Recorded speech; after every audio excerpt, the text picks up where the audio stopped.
Your interview starts right from the moment you step foot in the building, not when you sit down. That small talk that you have walking down all the way to the interview room about the weather, about where you live, the interview has already started. Because I promise you, when you've been invited for the interview, they know that you have the skill. That's why they invited you. But they want to see if you're a good fit, if you're a good culture fit. So they're not exactly in question of your ability to perform the role. But is this someone that I can work with? Do I like them? This is going to be a very quick video. My name is Glory. I'm going to be sharing with you how to switch the dynamics for your next interview. Now, there's something called affinity bias. There's a tendency that people might incline towards you when they have something in common with you. So it depends on how much you want the job. Some people go the extra mile to research about their interviewer. You get the name of whoever's going to be interviewing you. You can go and look up what they like, what they post about, what they're interested in. I know this feels a little bit extra, but it depends on how much you want it, right? So when you step into the interview, you see that that person is a Newcastle fan or a football fan of something. And there was just a match the night before or 2 days ago. And then you chip it in the conversation. It was a tough match last night, wasn't it? And literally, that's a conversation opener. Before you get to the interview room, you might even keep talking into the interview room about that. There's a switch that happens at that moment because then it's like, oh my God, this person gets me. Because beyond being able to carry out the role, you want someone that you can just talk to across the table while you're working, while the tension of work is on you. You want to be able to casually have a conversation with someone about something light. So really, those are things that they look at. Well, I understand that a lot of the time, if you've not always been in the Western world culture, where small talk is not a thing, you won't know how to navigate this.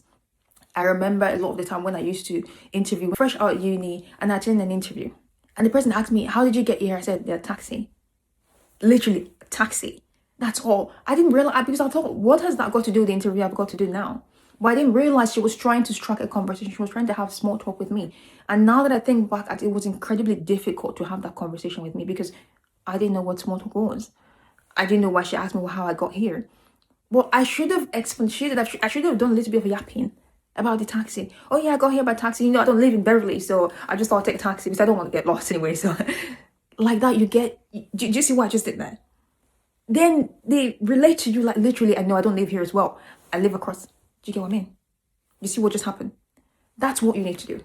That is for affinity bias. Now, the second point, which is going to be the last point really, is don't go in there trying to be a difficult person. I know you're told to go ahead with these questions, you want to try to dribble the interview. You don't want that, right? If you really want that job, that's not what you're trying to do. You're not trying to prove that I want to take your job away from you. You're not trying to prove that I'm better than you or I know this better than you. Otherwise, why don't you have a job? That's what they're going to think. So don't go there trying to dribble the interview. Don't go there trying to be difficult. You need to be likable. Because truly, people want to vibe with you. They don't want someone that's going to make things difficult for them.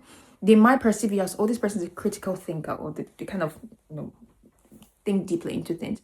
But if your questions, when you get to the point of the interview where it says you have any questions, your questions are tilting towards being difficult, trying to cause the interviewer to flop, you most likely might not get that job.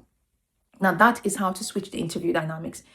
Apart from this, doesn't mean you don't need to be prepared for the questions that you're going to be asked, but this little switch, it just happens in the mind. Imagine your interviews by 3 p.m. and they've already had quite a long day. And then you come in talking about what they like, talking about the football club, talking about the boys that didn't perform well in the match. It just lightens the mood. So you go do that and let me know how you get on. I'm Glory. I help professionals navigate the unspoken rules in corporate, both in corporate and getting into corporate. So see you in my next one. Bye for now.